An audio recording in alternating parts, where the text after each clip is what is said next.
இன்றைய தேவ பிரசன்னம். கர்த்தருக்கு பிரியமான தேவனுடைய பிள்ளைகளே, இந்த நாளில் இன்றைய தேவ பிரசன்னத்துக்குள் பிரவேசித்து கர்த்தருடைய வேத வசனங்களை நாம் தியானிப்போம். சங்கீதம் 58 அதிகாரம் 3, 4, 5, 10, 11 ஆகிய வசனங்களை நாம் வாசிக்க கேட்போம். ஆமென். துன்மார்க்கர் கர்ப்பத்தில் உற்பவித்தது முதல் பேதலிக்கிறார்கள். தாயின் வயிற்றிலிருந்து பிறந்தது முதல் பொய் சொல்லி வழிதப்பி போகிறார்கள். சர்ப்பத்தின் விஷத்திற்கு ஒப்பான விஷம் அவர்களில் இருக்கிறது.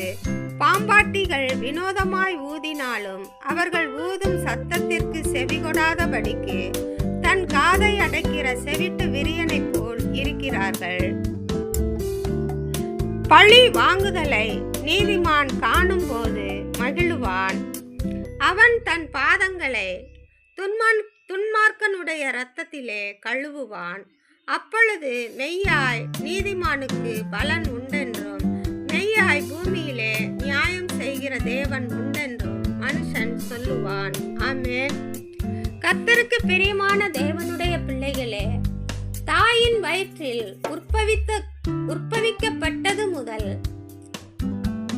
ஒரு துன்மார்க்கன் அறிவிழந்து சிந்தனை திறன் இல்லாமல் புத்தியின்றி மனநிலை தடுமாறி குழப்பமான நிலையுடன் துன்மார்க்கமாய் விஷப்பாம்பு போல் அவன் சுற்றித் திரிகிறான். ஆமென். தாயின் வயிற்றில் பிறந்தது முதல் தன்னுடைய வாயின் வார்த்தைகளை உண்மை இல்லாமலும் அபத்தம் பேசிக்கொண்டும் தன்னுடைய வழிகளை தப்பான வழிகளில் அவன் நடத்தி கொண்டு போகிறான். ஆமென். அவன் ஒரு விஷப்பாம்புக்கு ஒப்பானவனாய் இருக்கிறான். ஆமென். அருமையான கர்த்தருடைய பிள்ளைகளே, நியாய தீர்ப்பு வரும் நாளில் துன்மார்க்கன் கர்த்தருடைய கரங்களினால் பழிவாங்கும் பொழுது நீதிமான் அதை கண்டு உள்ளம் மகிழுவான்.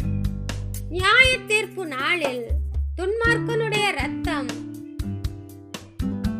தண்ணீரை போல் நிறைந்து ஓடுகிற நாளில் நீதிமான் துன்மார்க்கருடைய இரத்தத்திலே தன்னுடைய கால்களை கழுவுவான் என்று வேதம் சொல்லுகிறது. ஆமென். அந்த நாள் வரும் பொழுது மெய்யாகவே நீதியாய் நடக்கிறவர்களுக்கு பலன் உண்டென்றும் உண்மையாகவே இந்த பூமியிலே நியாயம் செய்கிற தேவன் இருக்கிறார் என்றும் மனிதன் உணர்த்தப்படுவான் என்று நான் சொல்லவில்லை. வேதம் திட்டவட்டமாக தெளிவாக சொல்லுகிறது. ஆமென், ஆமென், ஆமென்.